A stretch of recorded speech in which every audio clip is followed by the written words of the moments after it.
Happy Sunday and welcome back to the Pancake World, everyone. Thanks for joining me. Today's video is going to be a little bit off topic, just a little bit different. Today, I want to go over some comments and corrections from some of my older videos, offer a few plugs for some new up-and-coming channels, and then end with a little bit of music just to share in the awesomeness of science. So let's reach back, way back to my very first video ever about earthquakes and the flat Earth. This was my very first video ever, as I was just getting into video editing and audio recording, and the audio was kind of crap, I will admit that. And there were several mistakes that I made throughout the video, which viewers were glad to point out. Firstly, yes, Tasmania is actually not almost Australia, but it is Australia. And secondly, I now understand that the opposite point on the planet where the wave reaches around is called the antipode. It is not the apocenter. Sorry. Next, I want to take a look at my video on astronomy and the firmament. In that video, I showed some examples of celestial objects and how exactly can they be explained if the firmament is real. As you can see with the response from Tommy, I think I struck a chord. I would read it out, but I don't want a 30-minute video. Read it at your own leisure and take it with a grain of salt. Then I got something from Cananicali. There are some good points here. I'm still waiting on the actual non-photoshopped images of the Earth.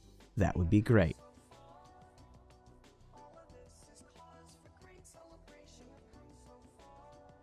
Well, I would offer some of those photographs of actual non-photoshopped images of the Earth, but clearly you would just tell me they're fake. So, moving on. And as well in that video, I called out Southern Israelite for claiming that telescopes create anomalies within the images, and what you see in them can't be trusted. Your eye is interpreting them, or they're fake. Well, Southern Israelite actually responded. I was a little bit shocked. We had a little bit of back and forth, and he still would not even acknowledge his original claim, or support it that what we are looking through a telescope is actual objects, and not something created by the telescope or my eye. Then in one of my most recent videos, Lines of Longitude and the Globe, as you can see, I pronounced Greenwich wrong. Clearly I should have said the W harder. I apologize. And now to my video from last week. I did get some very constructive criticism from that video, and I did want to address it today. I had numerous people point out that the difference between plugging a hole on the space station and plugging a hole on a submarine are quite different in dynamic. On a space station, you're preventing the gas from escaping. Inside a submarine, you're preventing the water from coming in. Those are two very different functions, and blocking something from going out would be much easier than trying to prevent it from coming in. The point is still made, though. The pressure differences between the two are not an equivalent, and D. Marble knows that and should not have used that as his example.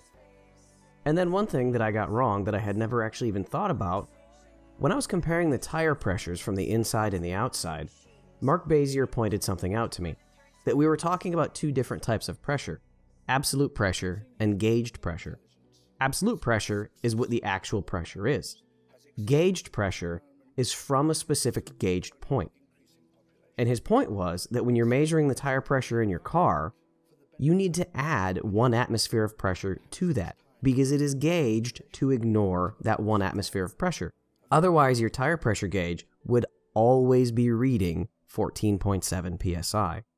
So it is not 1 atmosphere of difference between the inside and the outside of the tire.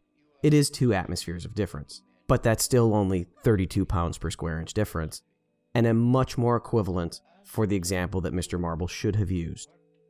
I also had someone point out that the videos that I was showing of the rock-propelled grenades were most likely training rounds rather than live rounds. I did think of this while I was making the video, and I tried to find if these rounds that were fired in the videos were training or not.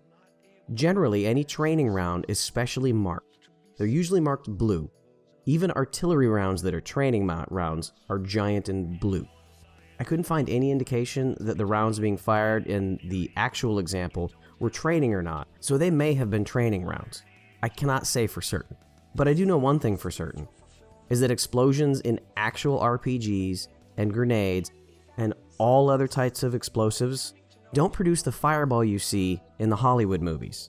Usually gasoline or propane or some other type of accelerant is used to create those giant and cinematic fireballs.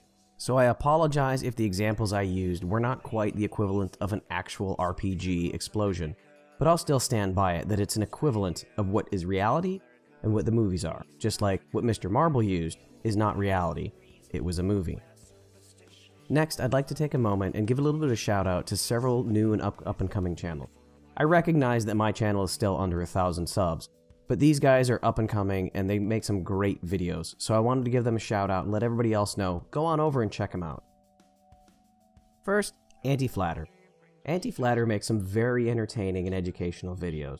He puts a lot of effort and a lot of time with different costumes, trying to entertain and educate at the same time, so please go and check him out.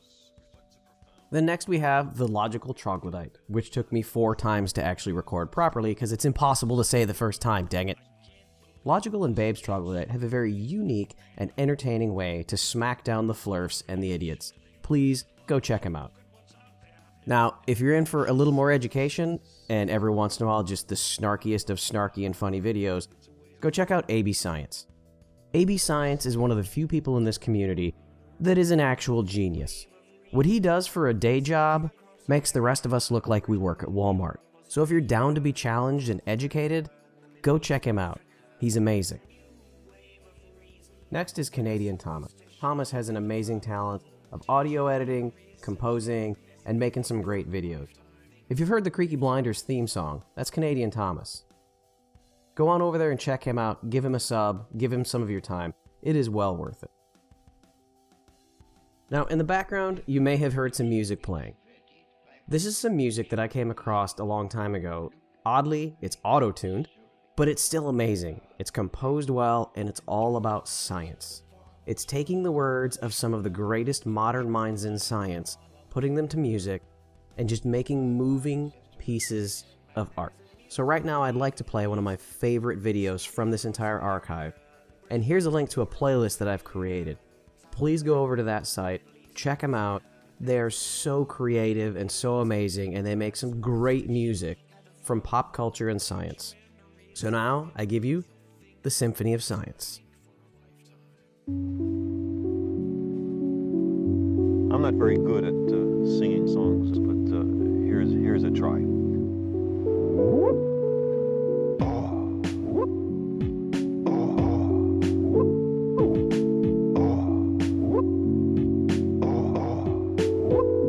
If you wish to make an apple pie from scratch, you must first invent the universe.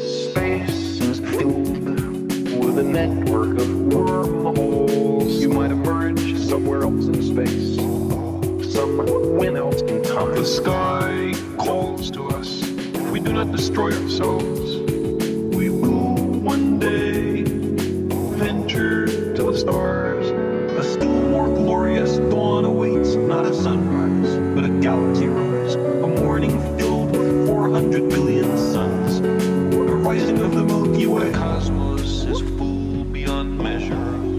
Elegant truths of exquisite interrelationships of the awesome machinery of nature. I believe our future depends powerfully on how well we understand this cosmos, in which we float like a mote of dust in the morning sky. But the brain does much more than just recollect. It intercompares, it synthesizes, it analyzes, it generates abstractions. The simplest thought, like the concept of the number 1, has an elaborate logical underpinning. The brain has its own language for testing the structure and consistency of the world. A still more glorious dawn awaits, not a sunrise, but a galaxy rise. A morning filled with 400 billion suns. The rising of the Milky Way. The sky calls to us. If we do not destroy ourselves, we will one day venture to the stars.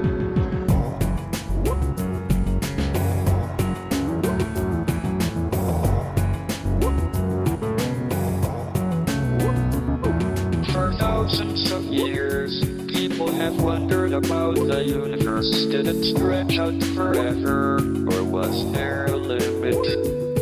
From the Big Bang to black holes, from dark matter to a possible Big Crunch, our image of the universe today is full of strange sounding ideas. How lucky we are to live in this time, the first moment in human history when we are, in fact, visiting other worlds. A still more glorious dawn awaits, not a sunrise, but a galaxy rise. A morning filled with 400 billion suns. The rising of the Milky Way. A still more glorious dawn awaits, not a sunrise, but a galaxy rise. A morning filled with 400 billion suns. The rising of the Milky Way.